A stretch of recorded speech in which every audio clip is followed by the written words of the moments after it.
Welcome back to our channel Quick Learning. So now our topic of presentation is emotional intelligence. So this is a very basic topic for HR as well as your personal life. But this presentation is mainly related to your HR. So EQ touches upon every aspect of human life, enabling humans to function with confidence, resilience, motivation and empathy.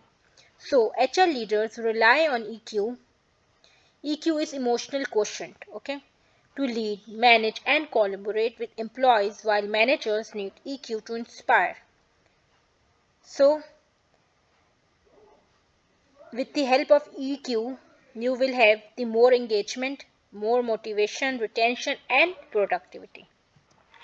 So, emotional intelligence.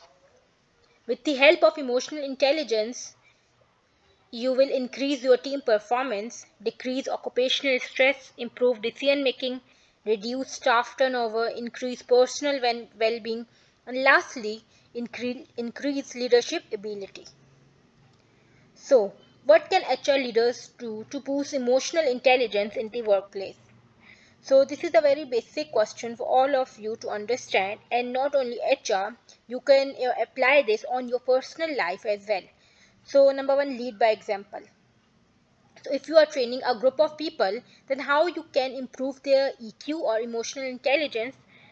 By leading with yourself or with any example.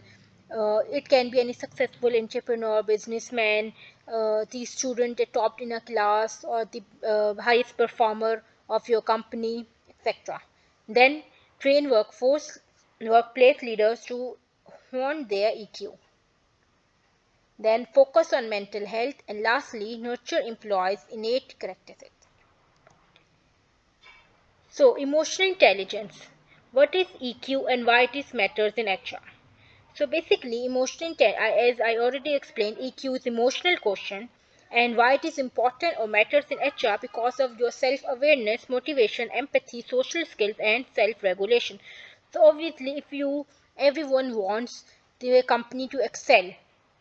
So if you want your company to excel, so you need good employees, right people for right job. And how you can make them right? By number one, by selecting right people. Secondly, by improving them throughout the career, because obviously everyone needs some motivation and awareness and skills throughout their life. So HR helps here. Then what does emotional intelligence improve? How does company culture? Basically, building a workforce of sound employees and managers who appreciate their self-worth and that of others contributes to positivity in the workplace. Then EQ lays the groundwork for employees to flourish and build strong interpersonal relationships, empowering them to create a more meaningful and happier work culture. So thank you. That's all from my side. If you have any questions, then kindly comment me and subscribe to my channel.